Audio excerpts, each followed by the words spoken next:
26 তারিখ ইনশাআল্লাহ আমরা কর্মসূচি ঘোষণা দেব। আমাদের গ্রেপ্তারের কোনো ভয় নেই। আমাদের অন্য যে হয়রানি সেগুলো আমরা বিগত দিনে আমরা হয়রানি হয়ে যাচ্ছি, বর্তমানে হচ্ছি।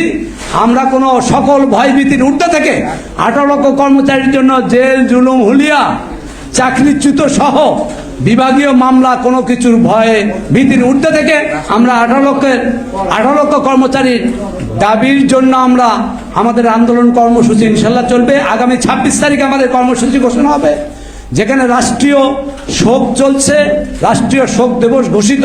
এই মুহূর্তে আমরা কোনো কর্মসূচি দেয়া আমাদের সংগঠনের পক্ষ থেকে, আমরা এই দেশের নাগরিক, আমরা এই দেশের মানুষ, আমরা সেই কারণেই আজকের রাষ্ট্রীয় শোককে সম্মান দেখিয়ে আগামী 26 তারিখে কর্মসূচি ঘোষণার